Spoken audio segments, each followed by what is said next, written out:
Okay. All right. Look like we live. You know what I'm saying? Contender regime boxing checking back in with y'all, man. What's good?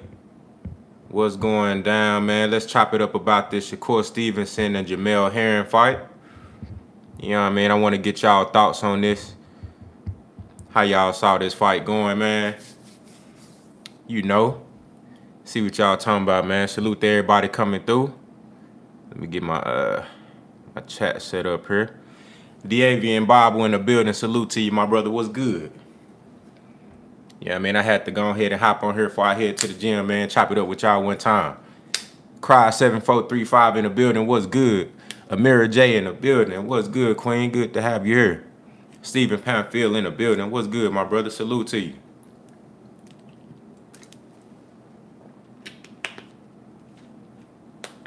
I'ma knock him out. What's up with it, man? Appreciate you for pulling up. Said Tay Jones was wrong as fuck. Said long live Puerto Rico. Shakur and Xander. Hey, it was some good talent on, man. That was a very, very long undercard. If you watch the prelims, it was some real good talent out there, man. Some real good talent out there. You know what I'm saying? I'm glad they had a whole lot of brothers on the card, man. Jay Einstein in the building, salute. Say you really think that stoppage was premature? Now that I went back and looked, I don't think it was a bad stoppage. Initially, I thought it was premature because I guess that's just me as a boxing fan wanting to see more action. But it wasn't a bad stoppage. It wasn't a horrible stoppage because Shakur was continuing to throw punches and punches and punches, and Jamel Herring really wasn't defending himself. You know what I'm saying? He really wasn't returning no fire. And at that point, you got to think about when you in the ref's shoes, you got to put yourself in the shoes of the ref. It's like, damn, this dude ain't really defending himself. Shakur is hitting and not getting hit. It's like, do I want to see him take any more of this punishment? You know what I mean? But shit, Jamel was a true champion, a true warrior. He stood in there, he didn't fold. You know, he was in a position where he's fighting a guy that's more skilled, that's just on a whole nother level, and it wasn't much that he could do. You know what I'm saying? See, when you fighting a guy like Shakur, man, he put you in a position where it's like, damn, like should I open up? Should I throw a punch? Every time I throw something, every time I move my hand, my punches or my arms, my hands, every time I put myself in a position to try to attack, I'm being punished every time. And if I don't throw, I'm gonna get punished. It's like, damn. Shakur put you in a fucked up position, man. James Smith in the building, salute. Grindworks Entertainment in the building, man. What's good? JT Comedy in the building, salute. Tez Frank, what's good? Says Shakur the truth. Big facts. Big facts. Devs and Andre in the building, what's good with you? Said Jamel will probably go to 135. Now, I know he came down from 135 because they felt like he was too small for that division. So, to be honest with you, I really don't know if he should go to 135. I think he should stay at 130. He just can't fuck with Shakur. You know what I'm saying? And I don't think anybody at 130 beat Shakur Stevenson. But I want to talk to y'all about who y'all think is going to give him the best fights. I want to see Shakur versus Valdez or Shakur versus Chris Colbert. But I want the Valdez fight immediately. That's the fight that I really want because Valdez has been avoiding and ducking Shakur for too long. He's been protected by Bob Arum and protected by the WBC. They need to go ahead and make that shit happen right now. You know what I'm saying? This man been protected way too long. You know, Bob need to go ahead and feed Valdez to Shakur, get that shit popping right now. And then after that, I would love to see Shakur versus Colbert.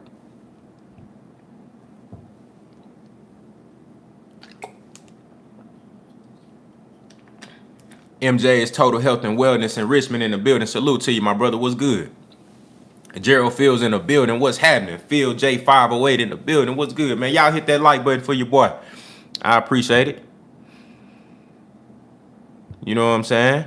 But yeah, man. So do y'all think? Well, first of all, let's talk about the performance from SHAKUR Stevenson.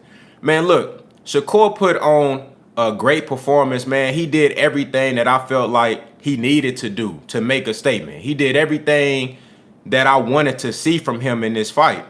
The jab was crisp, accurate, on point. It was fast. The hand speed, you immediately saw the difference in hand speed. That was apparent immediately. And you saw in the first few rounds, Jamel Herring, he chose to try to box with SHAKUR, which I knew even with Jamel having the longer reach, I knew that he was not going to be able to win a chess match with SHAKUR Stevenson. It just wasn't going to happen.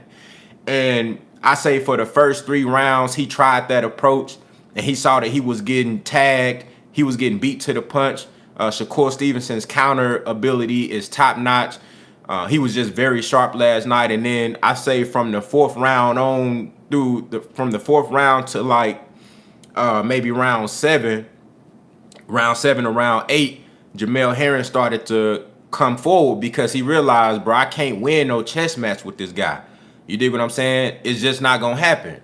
And you know what I'm saying? SHAKUR Stevenson, he was his huckleberry. You know what I mean? You want to come forward? I like that. Come forward. I'm gonna pick you off as you come forward, and it ain't gonna be good for you. You saw that cut start to open up. You seen Jamel Herring's face start to get disfigured as the fight went on, and then towards the later rounds of the fight, SHAKUR Stevenson said, "Fuck it, I'm finna come forward and impose my dominance, impose my will on it." You know, he showed you, shit, I can get punches off at will, and you're not gonna be able to hit me. Shout out to my brother Kano Loco Sports in the building. What's good? You know what I'm saying? Salute to everybody pulling up, man. Jacino 6 in the building. What's up? Charles Johnson, salute to you. Said watching SHAKUR is like poetry. He's almost like the perfect fighter. Big facts. Big facts. And look, with you saying that, he gotta fight either Valdez, Chris Colby. He gotta fight somebody. SHAKUR Stevenson, his ability is too high. His skill set, his IQ, his level of skill is too high to be in there with somebody that's not even, like, you gotta be at least on his level or just a notch below for it to be semi-competitive. That's why all the casual fans, the fans that only like to see knockouts, the fans that really can't appreciate SHAKUR Stevenson's skill set and what he brings to the table, because like the brother just said, it's like poetry in motion. You know what I mean? His punch placement, the accuracy, the way he's able to hit and not get hit, the defense. He's in the distance control. I keep telling y'all, SHAKUR Stevenson is at the very top of the list in boxing when it comes to defense and distance control. And those two things really go hand in hand, especially for a counterpuncher. SHAKUR Stevenson is always in the perfect distance to hit you, and you can't hit him. You know what I'm saying? That shit dangerous. And when you put him in there with guys that's you know, and it ain't his fault. It's these guys really don't want to fight. He been trying to fight Josh Warrington, Oscar Valdez, Jamel Herring. He been trying to fight Jamel Herring. They, you know what I'm saying? They just made that fight. But he been trying to fight these guys. These dudes really don't want no smoke with SHAKUR Stevenson. But when you put him in there with somebody that's more than a notch below him, for the casuals, it's gonna look boring. They gonna say, oh, he don't got no power, it's boring. You know what I'm saying? He not getting touched. It's not exciting for them because it looks too easy for SHAKUR Stevenson. So that's why, in my opinion, he gotta fight.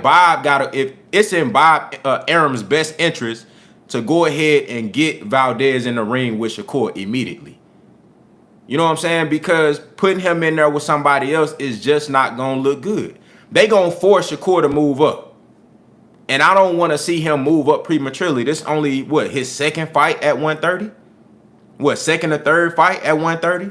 I want to at least see SHAKUR have two more fights at 130. Valdez, Colbert, okay, boom. Now I go to 135 and test my skills up there and try to become a 3-division champion. You know what I'm saying? And he's only going to get better as he continues to move up in weight, as he continues to mature, get into, you know, more of his physical strength, you know, as his mental continues to develop. Because even though he's already on an elite level as far as the IQ and just his boxing knowledge, again, this guy is this guy's a fighter who was working the corner of a fighter at age 23, 24 years old. This man out here working the corner. You know what I'm saying? He already got the mentality of a teacher, a master boxer. He's a student of the game. So he's only gonna continue to grow and get better, get smarter, get more experience, learn new wrinkles, add different tools to his game. So it's gonna be exciting to watch this guy, man, go up to 135, 140, and I think he could potentially fight at 147 one day. 147 might be his cap. You know what I'm saying? But he got the skill set that's going to allow you to travel through divisions. So you can't blame them boys. he said you can't blame them. That boy super nice. He can embarrass you. Facts. But look, this goes back to what I be telling people all the time. See, people think it's all about power. People think it's all about knockouts. So they'll look at a guy like Shakur or Devin Haney and say, well, why would these fighters avoid them? They don't got no power. Why would you avoid Shakur Stevenson? You know what I'm saying? Why would these guys not want to fight? That's why. Because you can get fucking embarrassed. That's why they don't want to get in the ring with him. That's why. What you seen last night, this is a perfect display and example of why fighters avoid guys like Shakur Stevenson. This is a perfect example of why these handlers of fighters don't want to put their guy in there, because he'll take a power puncher, a ferocious guy, somebody that's supposed to be, you know, almighty and, you know what I'm saying, somebody that's supposed to be a monster. He'll take them and dismantle them and take their best weapons away and make them look average at best. That's why they don't want to put these guys in. It ain't about power. It ain't about knocking somebody out. These fighters, they spar all the time. They done been in the ring with guys who hit hard before.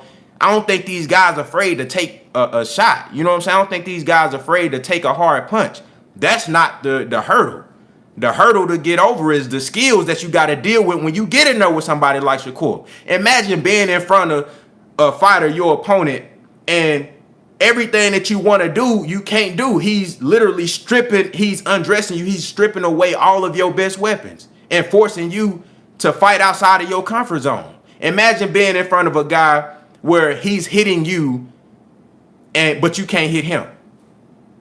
Imagine that shit, bruh. That's tough to deal with. And like Amira J just said, Shakur was smiling. Imagine being in there with a guy. Shout out to the brother Mike Rhyme in the building. What's good? Imagine being in there with a guy, this motherfucker hitting you upside your head repeatedly. You can't touch him, and he right in front of your face smiling and shit the whole time. Come on, man. Man, this shit about skills at the end of the day. This shit about skills at the end of the day, bruh. Michael Holly in the building, salute, said, I can't wait to see Shakur at 135, bruh. Me too. It's going to be a phenomenal thing to watch as he continues to go up, bruh. I think 135 might be his best division. 135 and 140, I think those might be his best divisions because he only going to get stronger. He only going to get better. Big Tex 33 in the building. Salute to you, my brother. Good to have you here. Marlon Primus in the building. Salute to you. Shout out to the brother Diaz Bible in a super chat coming through and showing love. He said, speaking of embarrassment, Haney is going to embarrass Jojo. Big facts. You going to see a very, very similar performance with Devin Haney versus Jojo Diaz. You going to see a very similar performance. You know what I'm saying? You gonna see the same shit. You gonna see the same shit. Devin Haney is gonna embarrass Jojo Diaz.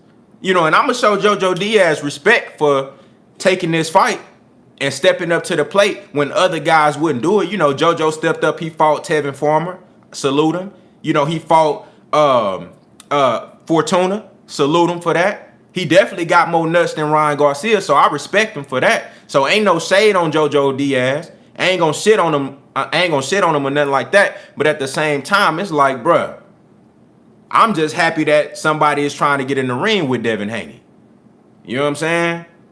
And that's gonna be a great stylistic matchup, in my opinion.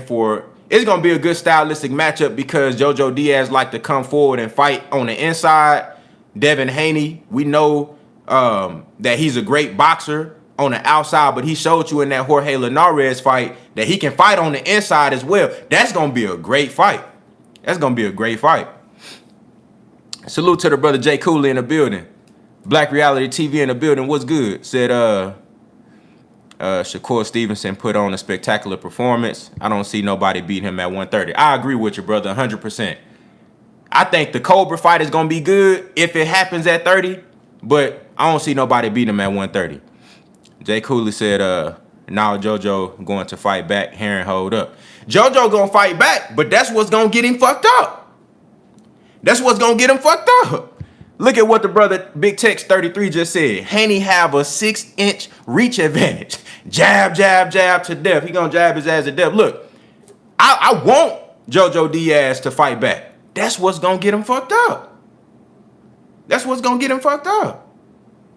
This is gonna be a good fight though. It's gonna be a good stylistic matchup because you got a guy like Jojo Diaz who gonna come forward. He gonna want to fight. He gonna want to scrap, but Haney gonna have that jab working. And again, like I was saying, you know, Haney showed you his development and his maturation with fighting on the inside, being able to make you miss and make you pay on the inside.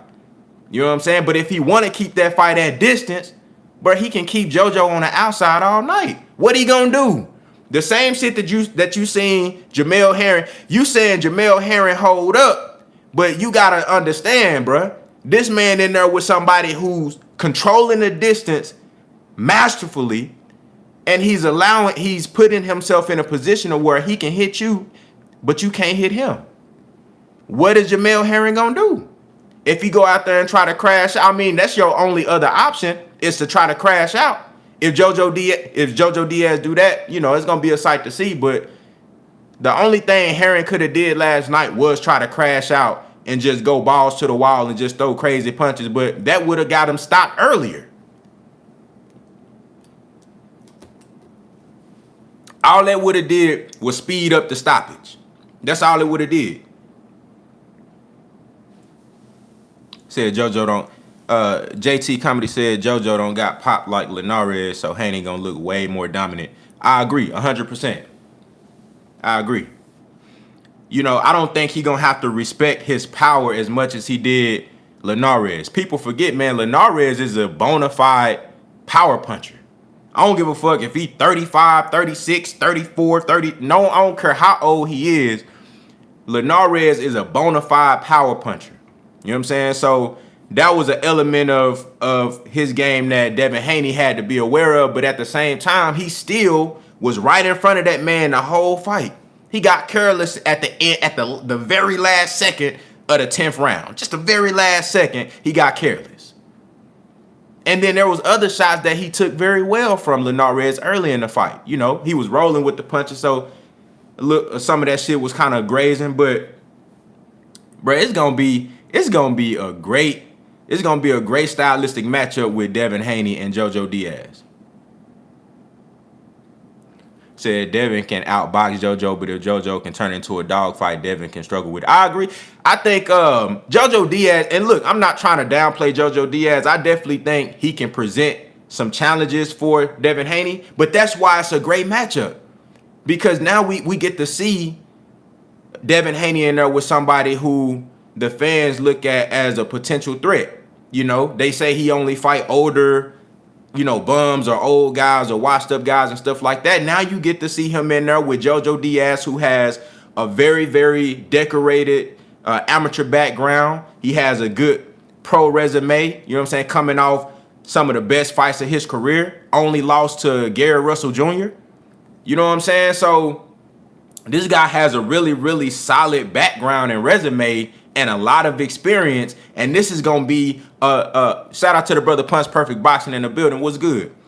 this gonna be a very, very interesting and intriguing matchup to kind of measure where Devin Haney is right now. I mean, for me, I'm not really one of those I gotta see it to believe it type guy. When I see a guy fight, I know what I'm looking at and I understand what's being presented to me.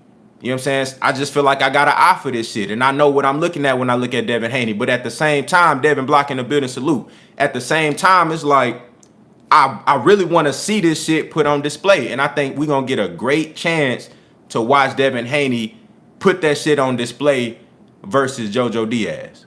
You know what I'm saying? I think we're gonna get a great opportunity to see that on display in that Jojo Diaz fight. It's gonna be a good one. It's gonna be a good one. But I just feel like Jojo Diaz, I just don't think he'll be able to overcome the skill set of Devin Haney. You know what I mean? The size of Devin Haney. Everything Devin Haney brings to the table is going to be tough for Jojo to overcome, but it's going to be a good matchup. And I think this is going to prepare Haney, you know, for the other top guys in his division and as he moves up as well. Said Diaz going to give Haney a little trouble early, but believe Haney going to make adjustments and stop him. That's a great outlook, bro. That's a great outlook. You know what I'm saying?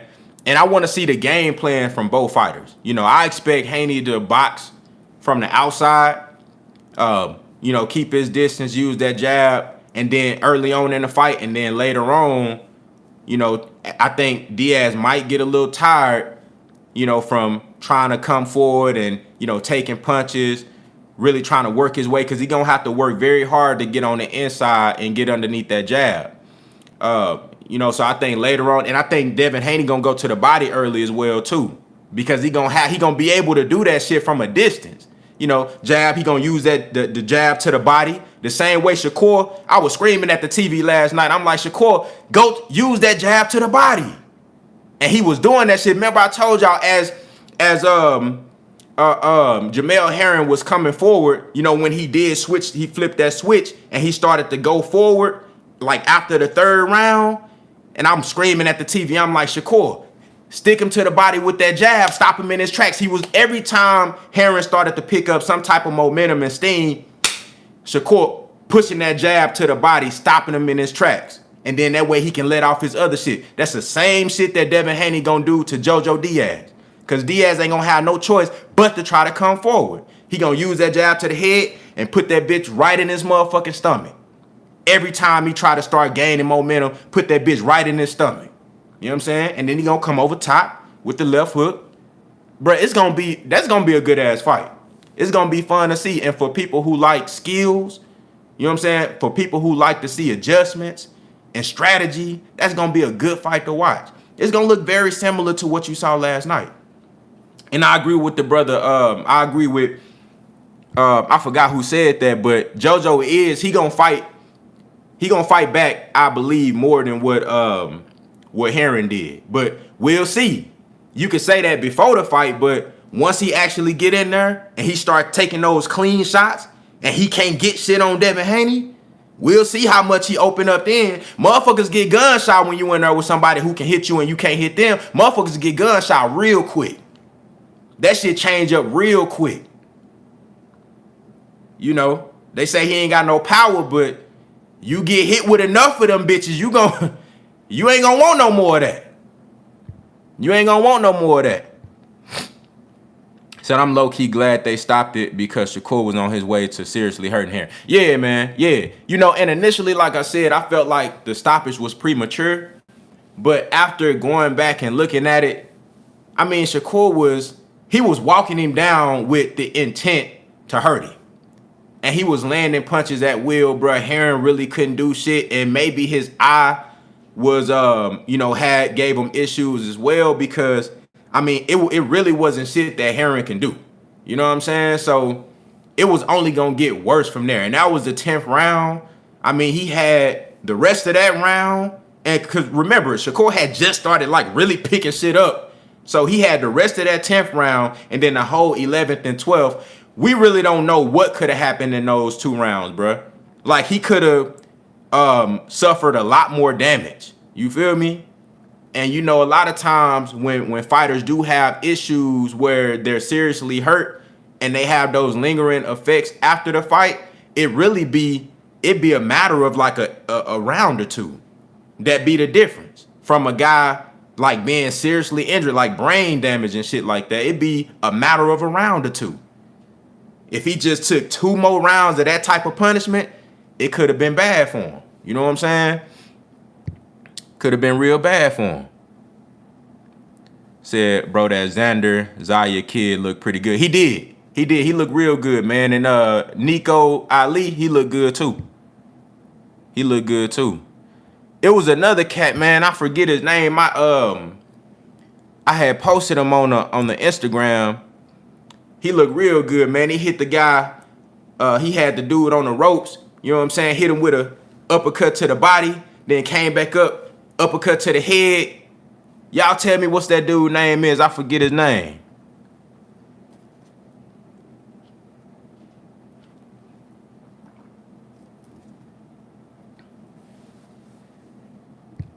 Safari James in the building. Salute. What's good?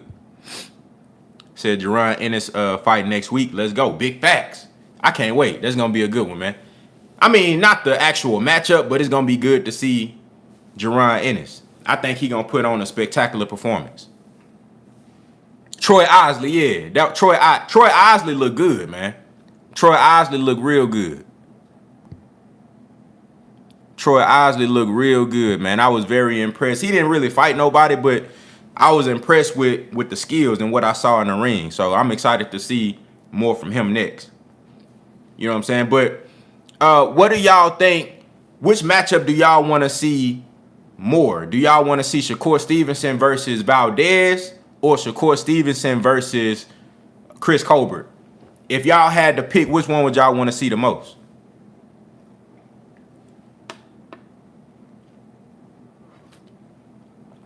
Said, I think Devin is very susceptible to southpaw fighters. I don't think so. What make you think Devin struggled with southpaw fighters? I think Devin straight right hand is going to be damaging to a southpaw.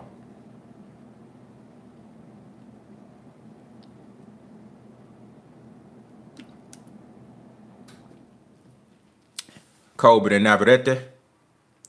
La D in the building. Salute. What's good? Colbert. Good morning to you, Queen. Thank you for coming through.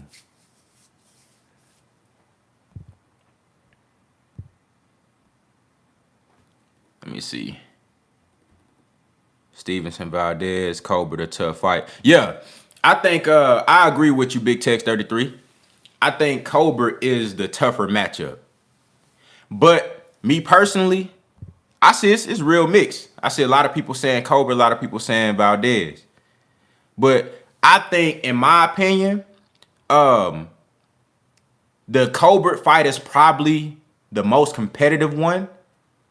But I think the most important fight is Stevenson and Valdez.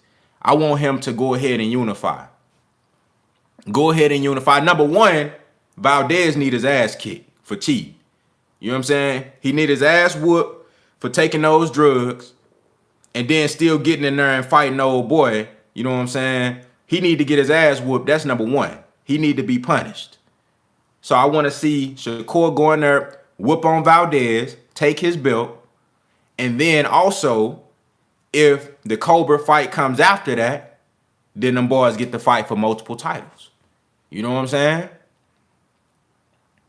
I think that'll be a very, very, a very good fight. That'll be a very good fight, man. Very competitive. I think Chris Colbert is gonna present some issues for SHAKUR. You know, he's a very good inside fight. I wouldn't say he's a very good inside fighter, but he's a really good fighter in the exchanges. Really good fighter on the exchanges. He liked the fight. He can box, got fast hands, good jab. He can box, but he liked the fight. So I want to see if that fight, if SHAKUR can keep him at bay and control him like he does everybody else, or if Chris Colbert can make SHAKUR fight, even when SHAKUR don't want to fight. That's what's going to be interesting about that fight right there. You know what I'm saying? Can Chris Colbert make SHAKUR Stevenson fight when he don't want to fight? You know? Or is Shakur going to be able to just control him, keep him on the outside, and just do what he want to do with him when he want to do it? That's going to be the key right there. That's what make that fight everything, in my opinion. With Valdez, I think, Valdez can box. Valdez ain't going to be I don't think he going to be just somebody that Shakur going to just walk over like that, at least for the first few rounds. I think he'll present some type of challenges, but he going to get stepped on. You know what I'm saying? After Shakur kind of get his rhythm down, his timing and be able to find his pocket. And when I say pocket, when he find that distance, when he find that perfect distance that he want to fight at, and he gonna find it. Shakur Stevenson, he makes adjustments. You know what I'm saying? He take a couple of rounds, he see what's going on. You know what I mean? Once he find that pocket and that distance that he want to fight you at, it's gonna be over with for him. He gonna step on Valdez. But Chris Colbert, I think that'll be a more competitive fight. That'll be a salute to the brother Jay Harris, too real, man. What's good? Appreciate you for pulling up. Rebel Light Boxing in the building, man. What's good with you?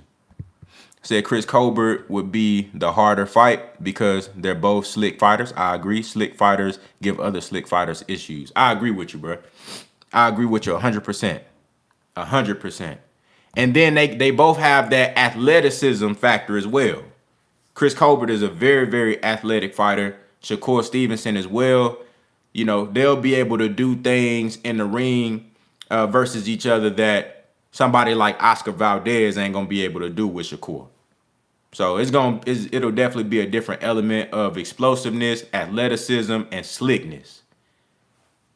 But when it comes down to the skill versus skill, I give Shakur Stevenson the edge in that fight, but I wouldn't count out Chris Colbert. I think that's a hell of a matchup. But I really don't see anybody at 130 be Shakur Stevenson. Let me ask y'all this. Because I think the elephant in the room is a guy that fights at, 126. I really don't know what division he at right now. He still holds a belt at 126. But can we possibly get a Shakur Stevenson and Gary Russell Jr. fight? Can we possibly get a Shakur Stevenson and Gary Russell Jr. fight? Is that something that's realistic? Is Gary Russell Jr. gonna fight at 130? Is he gonna stay at 126? What is he gonna do? How y'all see that fight? What y'all think about Stevenson versus Gary Russell Jr.? I've been wanting to see that too. Hey, Jay Harris too. I've been wanting to see that too, bro. I've been wanting to see that, bro. That's a great fight. Said Gary Russell don't like to come outside. Yeah, bro.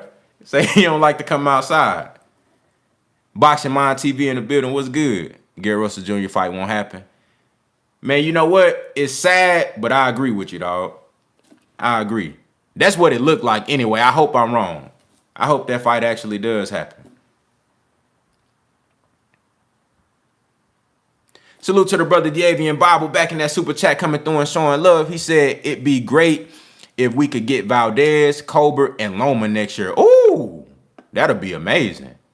That'll be a hell of a lineup for Shakur Stevenson. That'll be a hell of a lineup. That'll be crazy. I would love to see that. He do that. You talking about top 5 pound for pound. He do that. Valdez, Chris Colbert, Dan Loma. You talking about top 5 pound for pound shit right there. He already a 2-division champion. And then you add that. Oh, that's some big boy shit right there. Said, didn't Shakur spar Loma? Yeah. Shakur helped Loma get ready for the Guillermo Rigondeaux fight.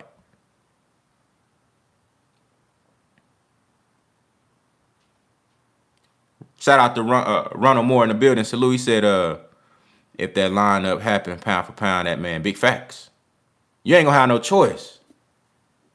I would love to see that, man.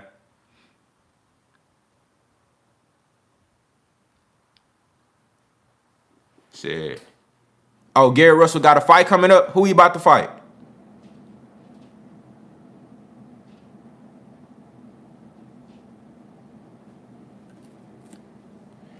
Man, I wish that fight would happen though. Shakur versus Russell Jr. That would be a beautiful display of boxing skills and experience. You know what I'm saying? Intellect. That'll be a good one, bro. That'll be a good one. Shakur versus Gary Russell.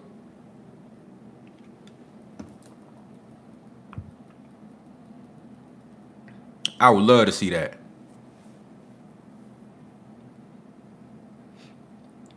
Mikael Rivera and Shakur, that'll be another good one. I like Mikael Rivera.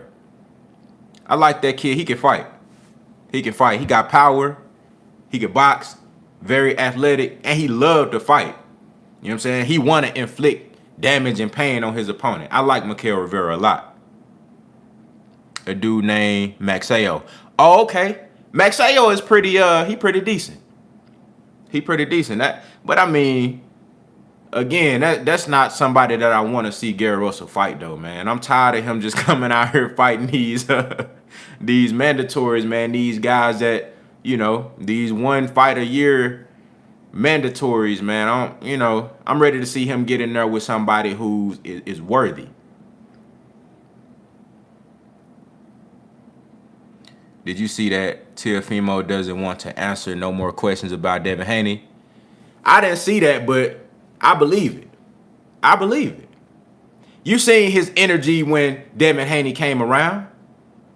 I saw his energy back on Barbershop Conversations when Fred had interviewed Devin Haney and Teofimo Lopez back in the day. You know what I'm saying? When they was both like what? Shit, Teofimo was probably like 10-0 or something like that, 11-0. Devin Haney was probably like 17-0, 18-0, something like that. When Devin Haney came around, Teofimo, he was talking real big. But when Devin Haney came around, his energy changed. And I saw that when Devin Haney ran up on him the other night. And then they had, after that little run in, they had put him to the side, ringside, and try to do, a more professional like interview with the two. I seen his energy change then. Teofimo know what the fuck going on, man. And it's exactly what I keep telling y'all with, it ain't about Devin Haney gonna knock him out, even though shit, you never know what can happen in the fight. But it ain't really about all that, oh, he's scared he gonna get knocked out type. He don't want to get embarrassed. That's what it is. Teofimo don't want to get embarrassed. And he know that shit can happen with Devin Haney. His energy changed. He don't want to answer no questions. But you know what? People talk all this shit about, Devin Haney being on Twitter and saying this and saying, you gotta do shit like, for a fighter like Devin Haney, Demetrius Andrade, you know what I'm saying, Terrence Crawford, these type of, you gotta do that. In order to get guys in the ring, you gotta take extra measures to get these guys in the ring. You gotta make it to where every time so-and-so do an interview, they asking him about you. You know what I'm saying? Every time Teofimo do an interview, motherfuckers need to be asking him about Devin Haney, period. They need to be asking him about Devin Haney every time until he get his ass in the ring in there with Devin Haney. Lomachenko, they need to be asking him every time about Devin Haney. Why you duck Devin Haney? Why did you give up your WBC title instead of defending your title versus your mandatory Devin Haney? They need to be asking him that shit every time. And you got to run up on these. You got to get on Twitter and get in their mentions. You got to pull up on them at the, when they attending one of their stablemate fights or something like that. You got to pull up on them.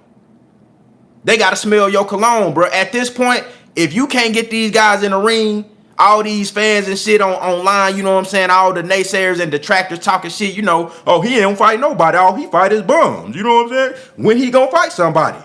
Oh, he the email champion. Well, goddamn, your favorite fighter ducking, though. And that's the only way you're gonna be able to get these dudes, in the ring with you.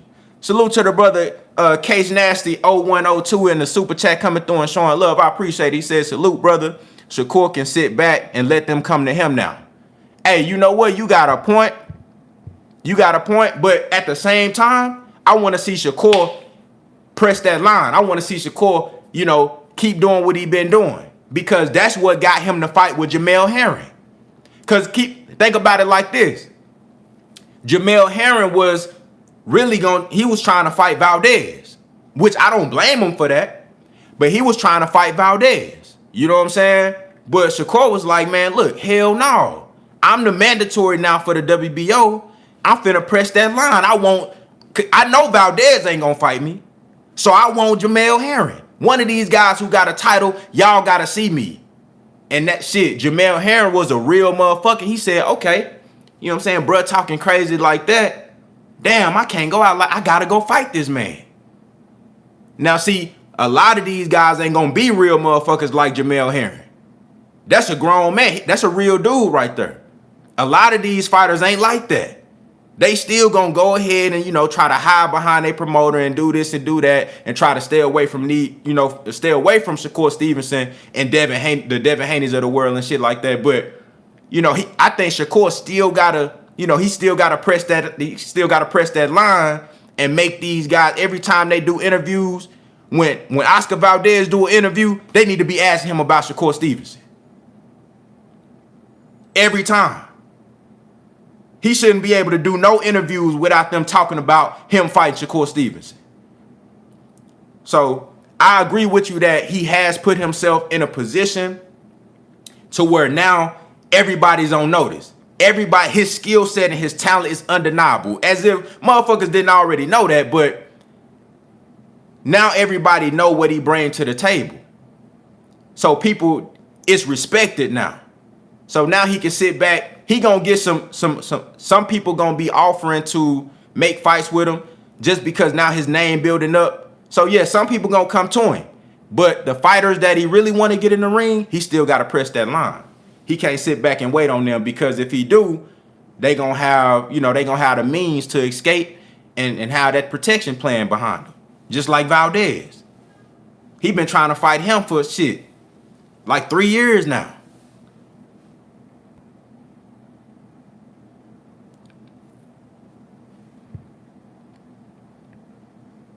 Said off topic, but do you think Wilder should fight for the Bridgerweight belt?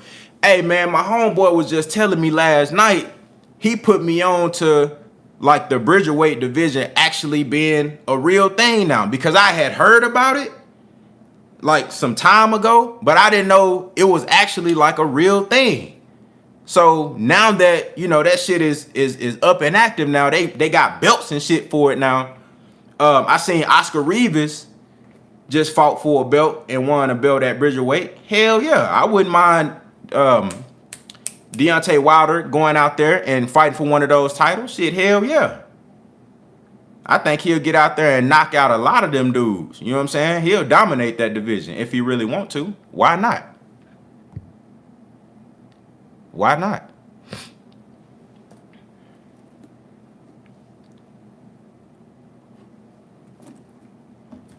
To be honest with you, that might actually be a good idea to have that division, man. So you see these at the heavyweight division, man, guys be outweighing dudes by 50, 40, you know what I'm saying, 40, 50, 60 pounds and shit like that. That might actually be a good thing, so we'll see how it play out.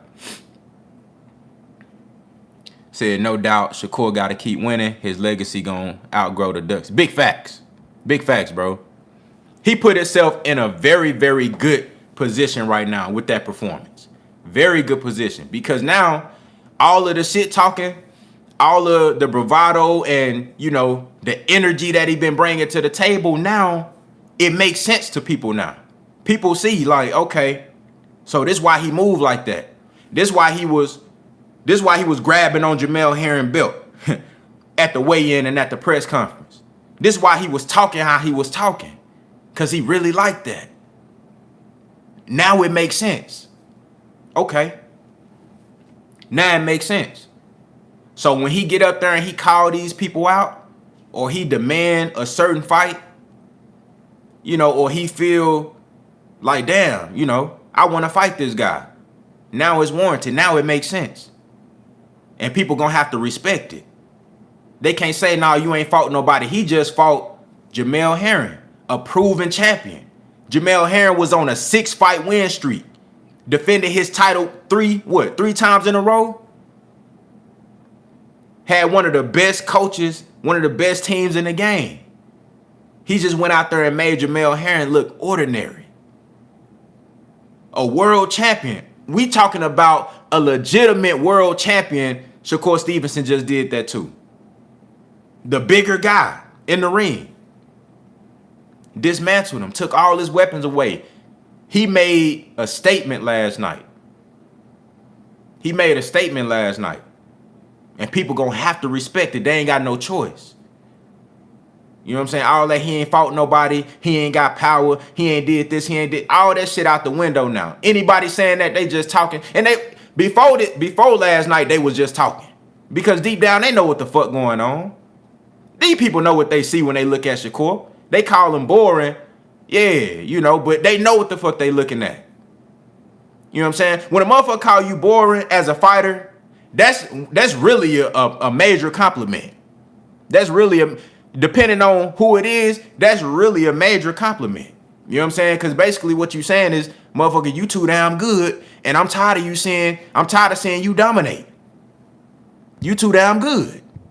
That's what that really mean. When Canelo Alvarez called Demetrius Andrade a horrible fighter or a boring fighter, all he's saying is, you too damn good. You too damn good, man. You got too many skills for me. You know, Mikey Garcia said, I don't want to fight Terrence Crawford. All he gonna do is move around the ring. All that mean, he's saying you too damn good. Salute to the brother Jay Harris, Too Real, in the super chat coming through and showing love. He said, bro, the two best fighters of the youngest are SHAKUR and Devin Haney by far. I think SHAKUR is the best, though. That boy is special. Facts. And you know what? I think when I saw that sparring footage of SHAKUR and Devin Haney, I definitely saw there was a slight difference. You know, I felt like SHAKUR was on another level in that sparring session. When they actually fight, I think it could go either way because they'll both be grown men at that time. Haney was 16, SHAKUR was 17. If they fight in the next coming years, next 2 or 3 years, I think you will see a very, very man, you're gonna see a great fight. You're gonna see a really technically sound and strategic chess match. And it could go either way. But I like both of those guys. I definitely think that SHAKUR has he might be just slightly more polished. Defensively, I think he's better. And y'all know how I feel about Devin Haney on defense. I think SHAKUR Stevenson is better on defense. I think he's more polished. He's more crisp. He just got it figured out. And Devin Haney, he's not too far behind him at all. But both of those guys, they like, you know, you pick your poison. I think that fight is 50-50 whenever it happens. You know what I'm saying? I really do believe that Devin Haney's his length and his dimensions might give him a little bit of, you know, maybe it'll help him out with being able to use the jab. But see, SHAKUR Stevenson is one of those guys, man, he could take your jab away from you. You know? He could take your best weapon away from you, man. So that will be a great fight, and one of those fights where if you like chess matches, if you like to see guys make adjustments, if you like to see, you know, a fighter have to do something that they necessarily didn't want to do coming into the fight, but they're able to adjust and do this in order to get the victory. If you like to see stuff like that, you will love that fight. You'll love that fight. If you want to see a guy have to go to a plan B, a plan C, a plan D, you'll love that fight. Because I think you're going to see that. You're going to see guys make adjustments round by round. And it's going to be small stuff that most people won't even be able to pick up on. You know what I'm saying? It'll be some small things where you be like, damn, okay, so now he coming in at this angle.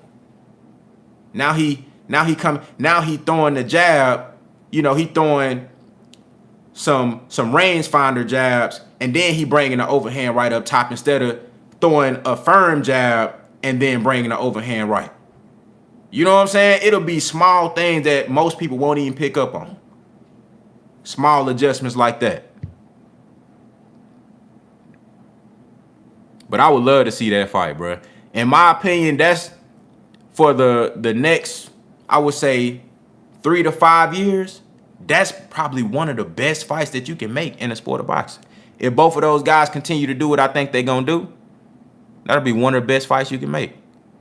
Salute to the brother No Excuses in the building. He said, Shakur definitely showed that it's levels like our boxing company name is. It's levels to this shit. Big facts. Shout out to my brothers, man. Appreciate you for coming through. Said it'll come down to whichever fighter turns who when they pivot. Oh, yeah. Big facts. Big facts, bro. That shit gonna come down to the most minute details. That's how skilled those guys are.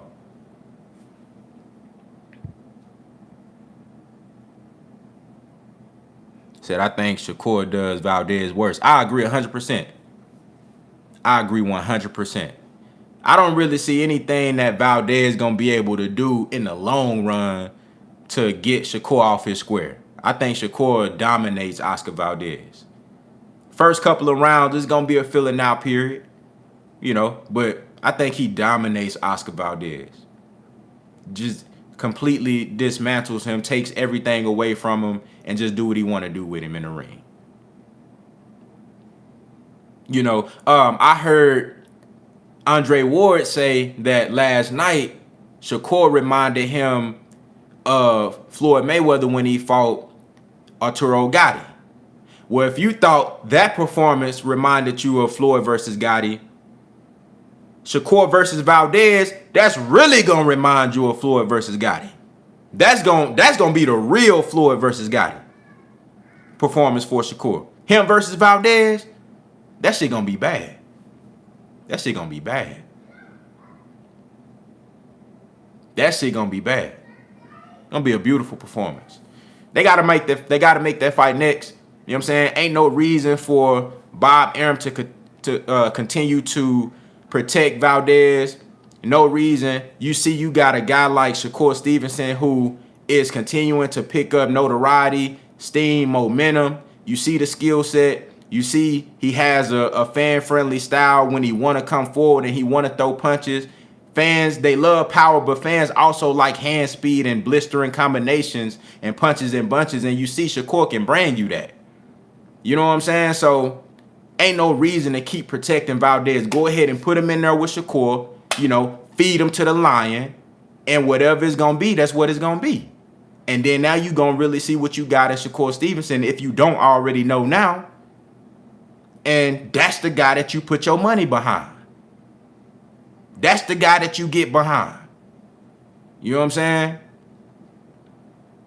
I don't know what Terrence Crawford gonna do after this fight with Sean Porter, but if I'm top ranked for the future, I'm putting my bread behind Shakur Stevenson. I'm putting everything behind him. That's the guy for you right now and for the future. Teofimo Lopez, I'm telling you right now, he not gonna last. You know, he'll be a good fighter. He ain't gonna last though. He not gonna. I don't see Teofimo being able to translate in the higher divisions. I think at 140 he gonna be decent. He gonna have some good performances. He gonna be athletic, strong, powerful, shit like that. But when he goes up to 40 and 47, him being a bigger guy, that shit ain't gonna be much of a. It's not going to be much of an advantage for him going up to 140 and 147. It's going to be more about skills at that point, and I think he's lacking a lot, especially on defense. Head movement, defense, lack of footwork. The jab really ain't all that to me. I think Teofimo going to get exposed as he continues. Once he get in there with Devin Haney, you're going to see a difference. But as he continues to go up 140, 147, I don't think his skill is going to translate like that. So if I'm top ranked, I'm putting all the bread behind Shakur Stevenson. That's your guy. And then, of course, you got the heavyweight, Big Baby, you know. See, a lot of people don't talk about this fight too much. But last time I saw a very skilled, high-level chess match with Spinks versus Judah, the first one, I think Shakur versus Haney could be like that. Hey, that's a great point, bro. Spinks versus Judah was a phenomenal fight. That was a very, very intriguing fight, man. Very good fight. That was a chess match for real. I could definitely see Shakur and Haney looking like that. Said Tank, Shakur, Haney, Teo, Garcia. You talking about just everybody that's under 135? I can see that. I can see that. Anybody 135 and below, I like that ranking. I like that. Tank, Shakur, Haney, Teo, and Garcia. I like that. I mean, if you excluding Lomachenko and Gary Russell Jr., I mean, are you just saying 135? Like, because now I'm thinking you got to put that in more perspective for me. You know what I'm saying? Because you still got Loma, you got Gary Russell Jr. Yeah, definitely. I'll definitely put Loma before Garcia. Maybe he talking about like when Shakur go to 135 and maybe assuming that Loma goes down to 130. But I definitely put Loma over Garcia. And to be honest with you, I like Lomachenko in a rematch versus Teofimo.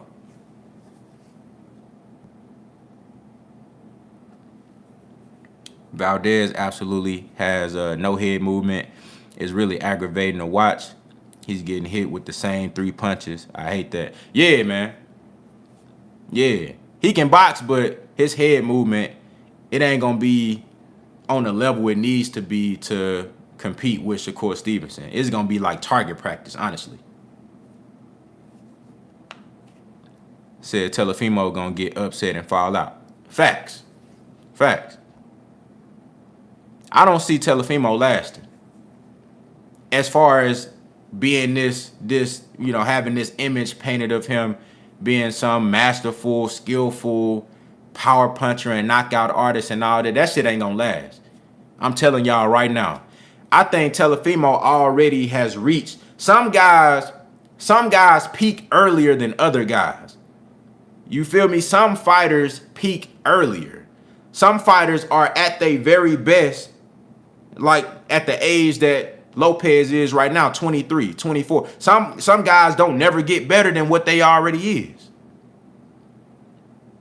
You know what I'm saying? Everybody's ceiling ain't the same. I think we already seen the best Teofimo Lopez, in my opinion.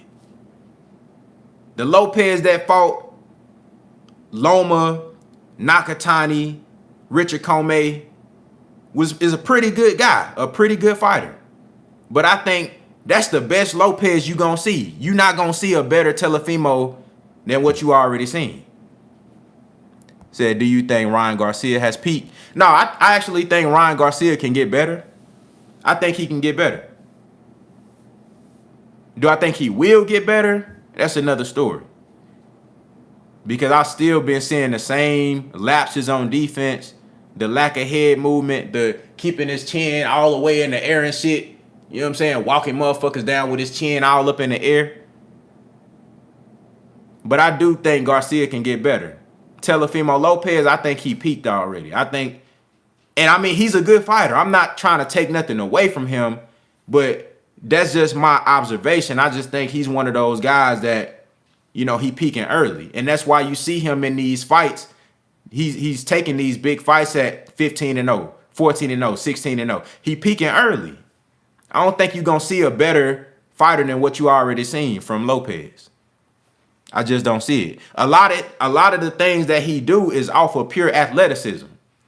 If you look at Teofimo Lopez, a lot of the shit that he doing is off pure athleticism. Hand speed, punching power, being able to get in positions real quick and land shit. He got good timing and good countering. I like that. He do got skills. I'm not saying that he don't have no skills, but I just don't think you're going to see him get more skilled or more polished than what he already is. Ryan Garcia is Amir Khan if Amir Khan didn't. Yo, Ryan Garcia is Amir Khan if Amir Khan didn't know how to box. Damn. Mr. Drake Joe in the building. Salute to you, my brother. Appreciate you for coming through. Said T.O. be getting tired. Said he gassed out in the Loma fight. Loma ain't throw 20 punches in 6 rounds. Facts. Loma didn't throw shit the first 6 rounds, bro. So that fight really didn't tell me everything that I was looking to learn from Lopez in that fight. And that ain't his fight. It ain't his fault. That's on Loma. Whether he had an injury or not, that's on him. So I'm not blaming Lopez for that. But the fact is that we didn't see Lomachenko throw no punches for 6 rounds. So I really don't know what to make of that. And then I saw from round 7 on up, Loma was whooping his ass. So what that tell you right there? You feel me? What that tell you right there? You got a guy who didn't throw no punches for 6 rounds, and then all of a sudden, round 7 gets here, and he start whooping his ass. That shit confusing as fuck. That ain't confusing to y'all? That shit confusing as fuck to me. You don't throw no punches for 6 rounds, all of a sudden, round 7, you start whooping on this boy ass. All of a sudden, Lopez can't get out the way of a jab. All of a sudden, Lopez's head just start getting bounced back and shit. You know what I'm saying? Round 11, it looked like Loma was finna stop him.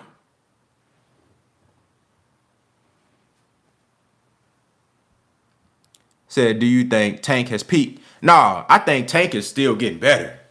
And see, I'm glad you brought that up. Gervonta Tank Davis is a perfect example of a fighter continuing to mature and get better and more skilled. You can even tell Tank is maturing from listening to him outside the ring. Listening to him talk, listening to the things that he's aware of, listening to the things that he views as more important over other things. Like, look at the press conference. I mean, I know he got animosity towards Rolly, so he might say some things here and there, but listen at the fact that he's putting emphasis on skills. Like Tank talking about skills. We know Tank got all the power in the world, right? But what was the emphasis that Tank was putting on Rolly at the press conference? What he kept talking about? He kept talking about skills. He said, look, you know what I do when it comes to the power. We all know you got power, Rolly, but what about the skills? And when I look at Tank earlier in his career, I saw the athleticism, the hand speed. I saw the boxing ability. It was there. I saw that. But we didn't really see him start implementing those things until, I'll say, the Leo Santa Cruz fight was really a very complete performance for Tank Davis. That was one of those performances that really showed me, okay, this guy really putting this shit together. It was the patience. Tank Davis, his patience has gotten better as he's continued to get more experience. His patience, he's been in more shape. He's been able to allow guys to get shit off and then find the right pockets and timing and set people up for shots that they don't see. I love Tank Davis's patience. His jab has gotten better. His head movement on defense has gotten better. His distance control, being able to find a certain pocket to where he can just put you in a position. As soon as you miss a shot, you wide open for a left uppercut or overhand right or a left hook. You know what I'm saying? Tank Davis, his patience, his timing, his overall boxing IQ, I just been seeing him get better and better and better. The Mario Barrios fight, when he absolutely needed to turn it up and, when he needed to take that jab away from Mario Barrios to be able to start landing that left hook, the right hook. You know what I'm saying? It's like Tank Davis, his punch placement and his timing, it just seemed like he figured this shit out. It seemed like the tutelage that he's getting from Floyd Mayweather, along with the great coaching that he's getting from Coach Calvin Ford, it seemed like everything coming together. And he taking this shit way more serious than he did 3-4 years ago. You know what I mean? Now, Teofimo Lopez, he can possibly, maybe he can get to that point, but The difference is that I already seen those before Tank got to this point.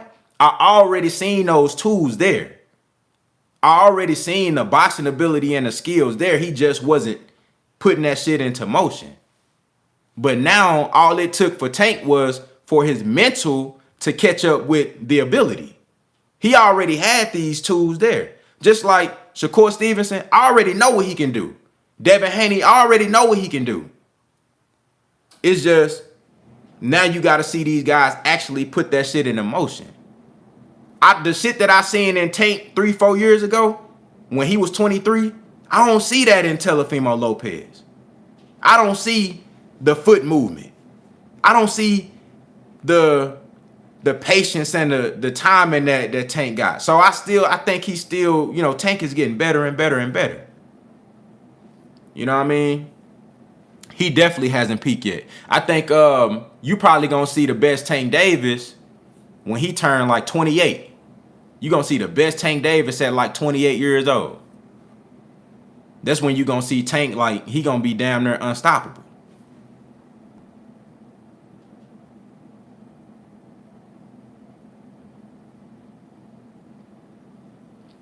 And like you said, Tio is reliant on his attributes.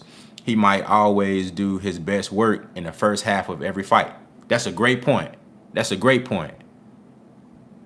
Going back to what I was saying, how confusing it was watching that Lopez and Lomachenko fight, because I'm wondering, I'm like, how all of a sudden Loma wasn't throwing no punches in the first 6 rounds. Now all of a sudden he whooping on this boy ass. But just like you just said, this dude, he relies on those natural abilities, and that shit ain't gonna carry you, especially when you start fighting different levels of competition. When you get in there with somebody who got size and reach dimensions over you, and they got the boxing skills, and they can match you with the hand speed, time, and counterpunch like a Devin Haney. When you get in there with somebody like that, or a Gervonta Tank Davis, now you gotta pull some other shit out your ass. You gotta pull some other tricks and tools out the toolbox for you to get this victory, or else you're gonna get your ass whooped. You can't be no front runner against a guy like Tank Davis. You see what happens. If you a front runner against Tank Davis, he gonna get you at some point. Leo Santa Cruz was a front runner versus Tank. That shit caught up to him though. All it took was for Tank to find that pocket. Just find that pocket. Let me get him in this position so I can land this. That was patience and timing, punch placement. You feel me? You can't be no front runner against guys that have more levels. If you just got one level, that front runner shit ain't gonna work. You gotta have multiple levels when you fighting a SHAKUR Stevenson or a Devin Haney or a Gervonta Tank Davis. You gotta have more levels to go to. You gotta be able to make adjustments. Because I didn't see Lopez, once Loma started whooping on his ass, I ain't see no adjustments. I saw him bite down in the 12th round, and because he knew that shit was getting close, he knew Loma was closing the distance. And this fight, because I scored that fight 7-5. I scored it 7-5, and the difference was the 12th round. You know what I'm saying? He bit down in the 12th round, and he was like, shit, I'm not finna let all this work that I done put in go to waste. And he started throwing punches, and he caught Loma with a couple of shots that I felt won him that 12th round. But it was a very close fight, extremely close, razor thin close, close enough that warrants a rematch. But I don't think he gonna give Loma a rematch because they know what's gonna happen to him. I don't see him beating Loma in no rematch. I don't see that. I think Loma got his number.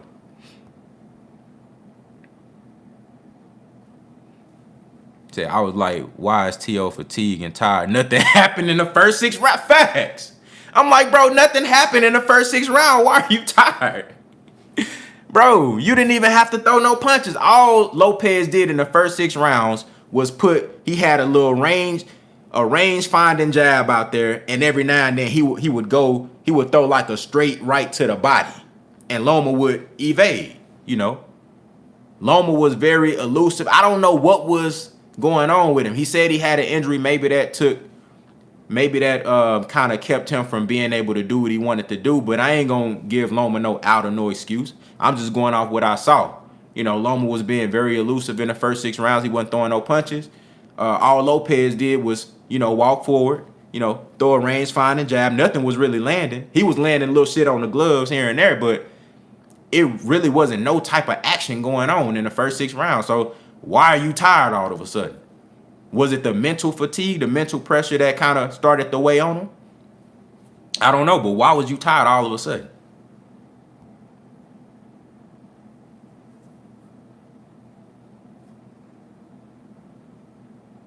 Said, do you think Devin will badly embarrass T.O.? I think he can. You know, I give Lopez a chance in that fight.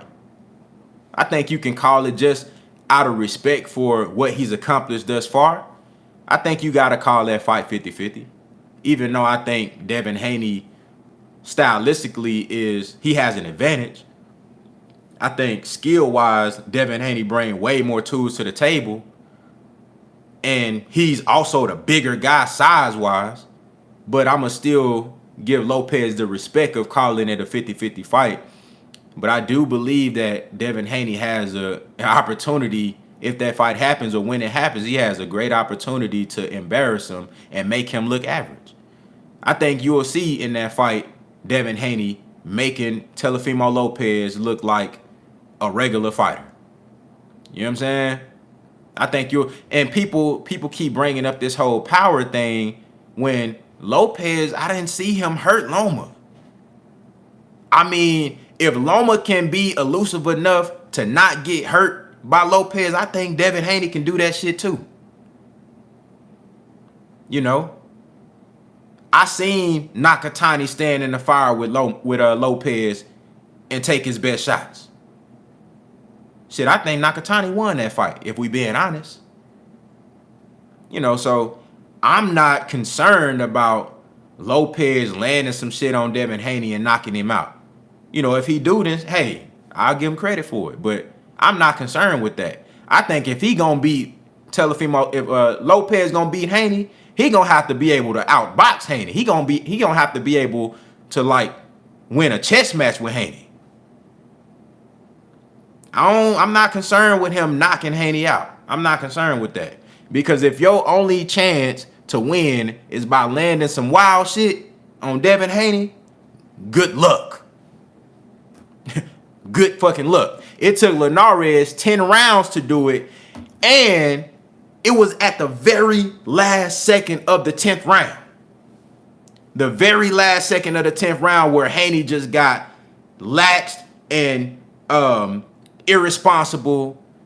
You know what I'm saying? He got reckless, and he allowed Linares to land a right hand literally at the bell.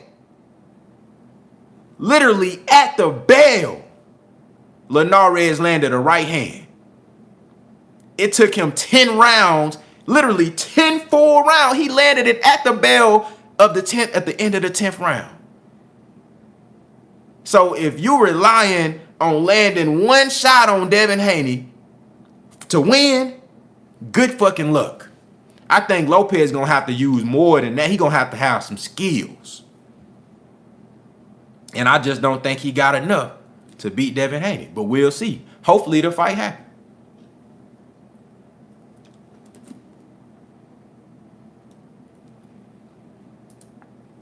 Hopefully the fight happens.